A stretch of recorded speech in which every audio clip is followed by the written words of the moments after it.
rock to this beat.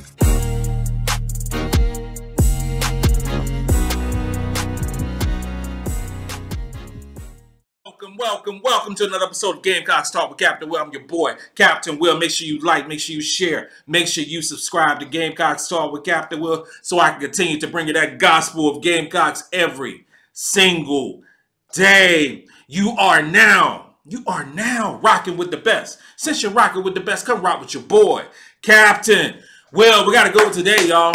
I said we got to go with today, y'all. We talking about the South Carolina Gamecocks flying under the radar. That is hard to believe. South Carolina women's Gamecock basketball program is flying under the radar. Is this true? Is this true? Is this actually happening? That South Carolina is flying under the radar going into this upcoming season. I can't even fix my brain to think like that. Because we've been on top for so long. But we might be flying under the radar for this upcoming season, which is starting real soon. We are 13 days away. We are 13 days away from playing basketball, playing Rutgers exhibition game. Gonna help. You go into the game. Make sure you donate to to get into the game. Breast cancer research in honor of Nikki McCrae, who passed away from breast cancer. 28 days from today, Notre Dame, the first official regular season game, 4 weeks from today. 28 days from today, it's going down. Matter of fact, this time, 4 weeks from right now, basketball will be played in Paris. Notre Dame, high-level game, top 10 ranked game. Both teams going to be some great basketball. And with that being said, we all saw it. We all saw, ESPN's way too early way too early polls. Way too early polls for this upcoming season. Way too early polls for the upcoming season. And South Carolina in ESPN's polls ranked 8th. Ranked 8th, okay? And when South Carolina goes into a season ranked 8th, yes, that means that we are flying on the radar. I know ESPN is taking into account that we lost, multiple players, that we lost some legendary players on this roster. And I understand that completely. I understand that completely. We lost a lot. But sometimes I feel in my heart that we're not taking into account what we also gained, not taking into account what we actually had on the bench, and that our bench would start for most teams in the country. And not only start for most teams in the country, but be top 25 for most teams in the country. I don't know if they took that into account, but I'm just reminding you. I'm just reminding you of what South Carolina has. South Carolina always will have. And just in case you forgot, and I'm talking about the national media, but more specifically ESPN, just in case you forgot.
of what the national media might have forgotten about South Carolina. Just a reminder Just a reminder of what we are at the University of South Carolina. Just a reminder. Just a reminder. Ain't no shade. Ain't no shade. You know, with the 18,000 fams in the championships, ain't no shade to nobody. No shade. Ain't no shade to anybody's program who's doing work out there. But I just want to highlight the work that South Carolina's doing in the offseason. That's all I want to do. I just want to highlight the work that we're doing in the offseason. That's not even basketball related. Not even basketball related. Just the work. Because great teams, and there are a lot of great teams. Let me scratch that. There are not a lot of great teams in women's basketball. There are a few great teams because you got a lot of people who say that this person's great, that person's great, this team is great. There's only a few great teams in basketball. There's only a few. There are a lot of good teams in basketball, but there are not a lot of great teams. And when you start with great teams, over the last 10 years, you have to start with South Carolina. It's just a fact. It's just a fact. The resume speaks for itself. The championship speaks for itself. SEC championship speaks for itself. WNBA players speak for itself. Recruiting speaks for itself. It just starts with South Carolina, and then you move on to UConn and such, and now in this day in the last couple years, you can say LSU. You can mention them because they won the championship last year and they're going to be really good this year. But just flying under the radar sometimes irritates me. And if you Google South Carolina women's basketball, you Google college basketball news. College basketball news. First thing that pops up is articles on Caitlin Clark. Ain't no shade to Caitlin Clark at all. Great player at Iowa, great player, probably be the #1 pick in the 2024 WNBA draft. Doing interviews with Stephen A. Smith and talking about the growth of Iowa and selling 47,000 tickets for their exhibition game. Great for their program. Great. And they beat South Carolina. Beat us by 4 in our worst game. Beat us by 4 in the worst game. But if you ask who's the face, quote unquote, the face of women's college basketball, people are going to say, in the national media, are going to say Caitlin Clark. Now, Angel Reese will have something to say about that. Angel Reese will have something to say about that with LSU because she's everywhere as well. She's everywhere. LSU program is everywhere. And again, it ain't no shade. It is no shade to anything because I love the growth of women's basketball. I love how the rankings went.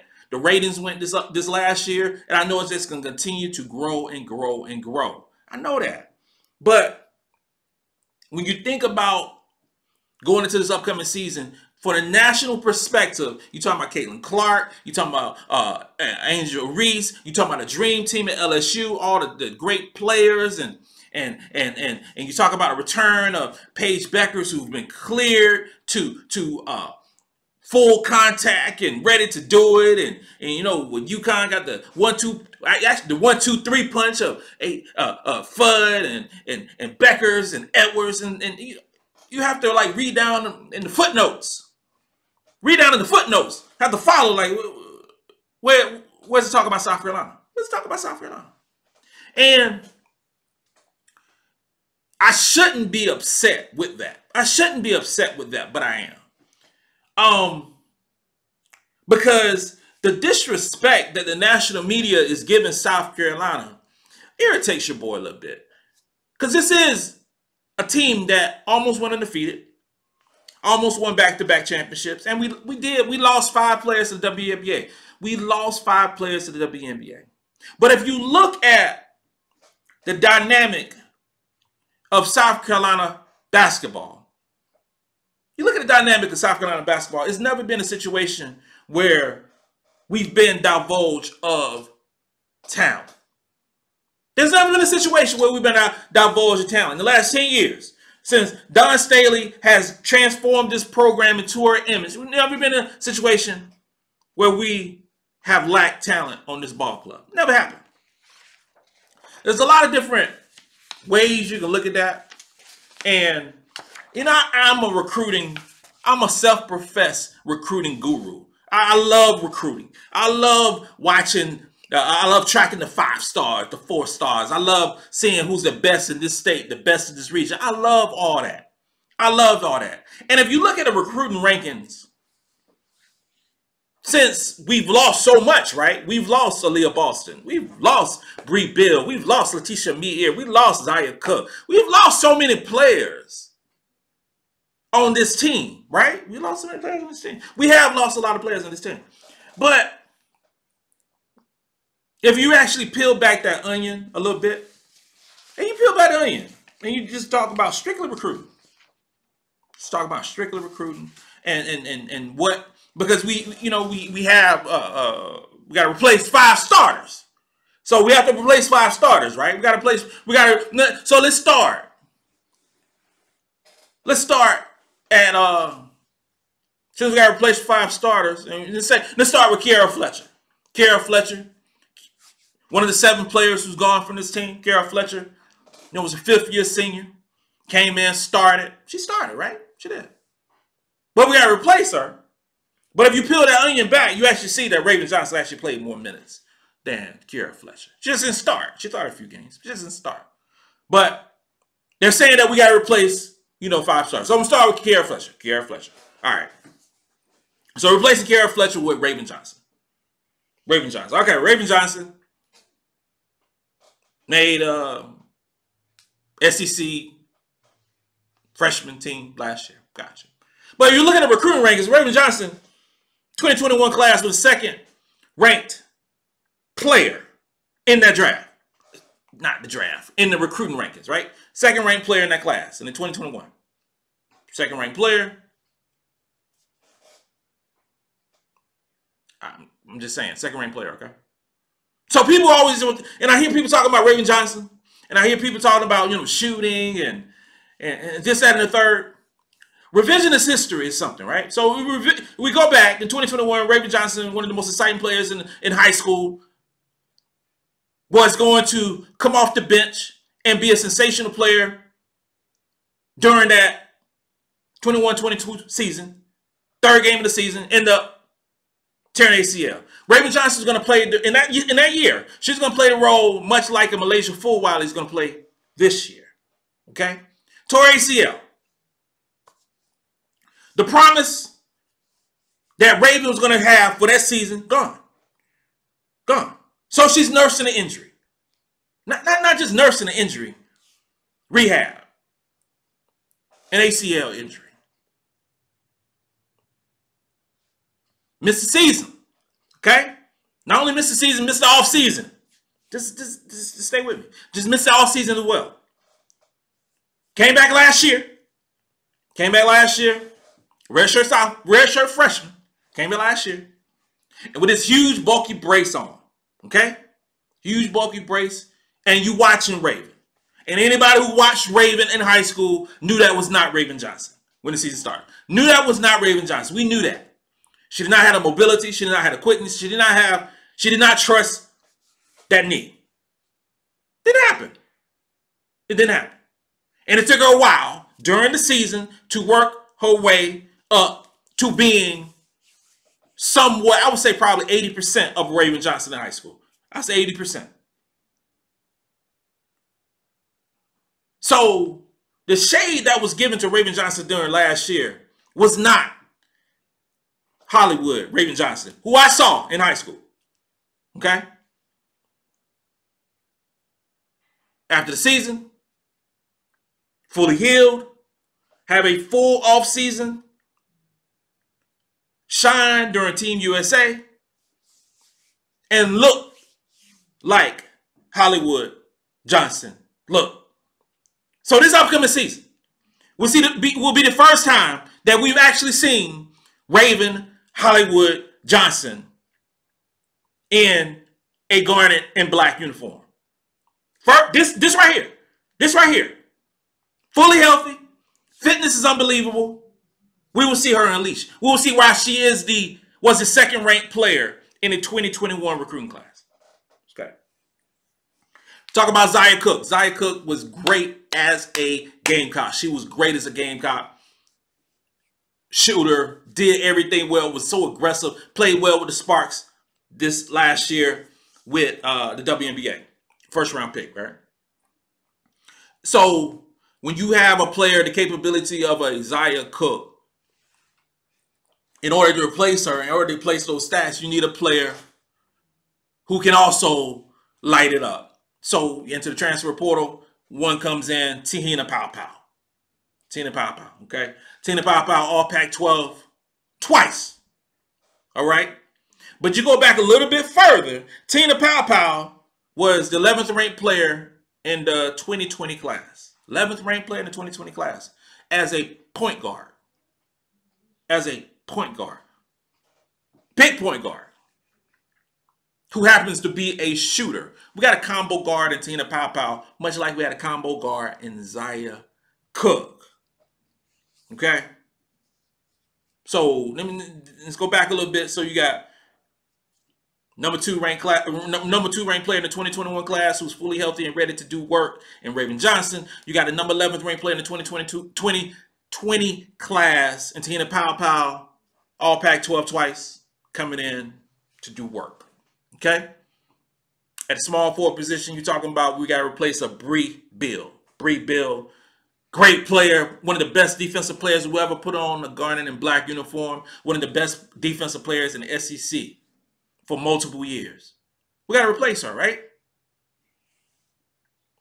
Somebody named Brianna Hall. You might know her as Breezy Hall, who was the 14th ranked player in the 2021 class. 6 foot, talented player who's been watching, who's going into her junior year,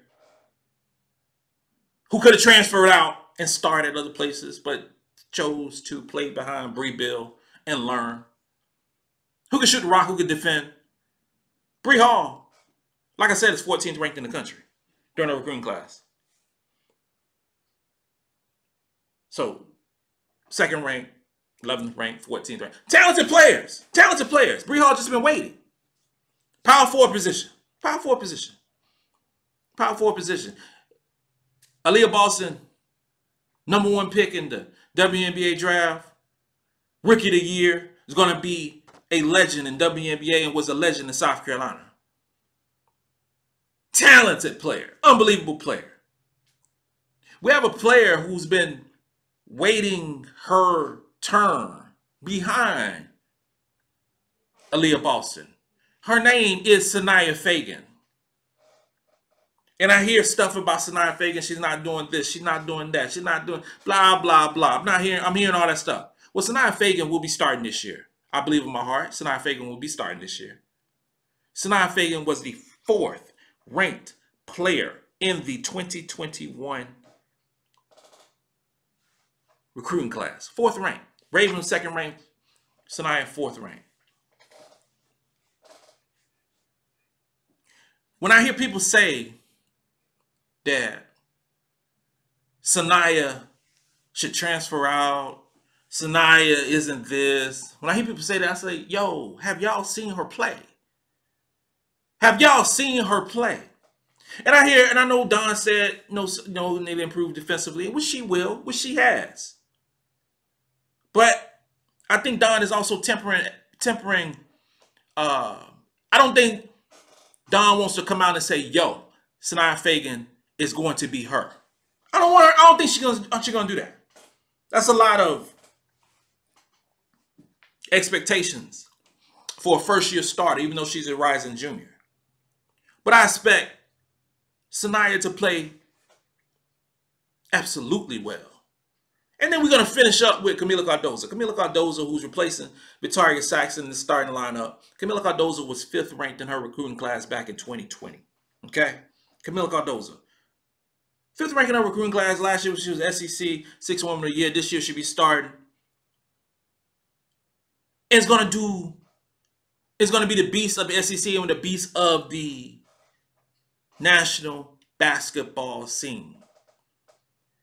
So this is why I say, and that's just a starting lineup, but I could go on and on. I could talk about Ashlyn Watkins, who was dominant in 2022 in high school. I mean, Ashlyn Watkins 12th ranked in the class. I could talk about Chloe Kitson 23 and just so many different players I could talk about. But I'm just talking about the starting lineup. This is all I'm talking about, the starting lineup. Going blow for blow, recruiting ranking for recruiting ranking, because we do not having a divulge of talent at this basketball team. We have reloaded with talent on this basketball team. Now, the national media may not know, who don't follow recruiting, may not know Sanaya Fagan. They might not know her. They might not know Bree Hall. They might not know East Coast, East Coast bias. East Coast might not even know Tahina Pow Pow. They might not even know. They didn't watch Oregon. East Coast didn't watch Oregon basketball, but they will. They will. They will find out really soon. And then we can, LSU got some great players. Angel Reese was second ranked in her 2020 in her class 2020. Van Lith was 7th ranked in her class in 2020. Came over. We're gonna be replacing. Morris. Fly was 26th ranked in her class, and Poole was 24th ranked in her class. We going on. Fudd and with UConn, and Fudd was what number 1 in 2021, and Beckers was number 1 in 2020. UConn got some crazy talent on their basketball team. LSU got crazy talent on their basketball team. UCLA has crazy talent on their basketball team. And I say LSU, UConn, and UCLA because according to the polls, those are the top 3. Those are top 3. South Carolina 8th. 8th.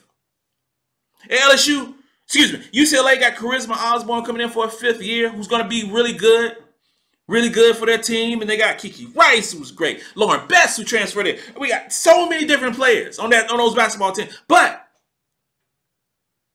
those are names, because this is the thing about the transfer portal. And LSU was really aggressive with the transfer portal. They didn't recruit Angel Reese out of high school. Angel Reese went to Maryland. Van Lith went to Louisville. Morrow, DePaul. You know the names. You know the names.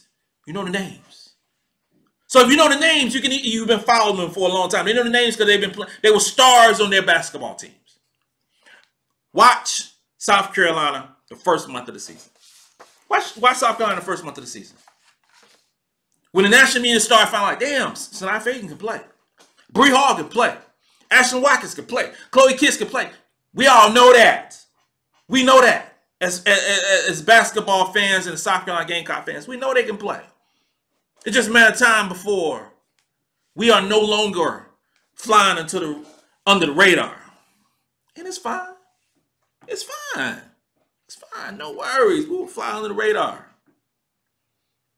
We'll fly under the radar for a little while.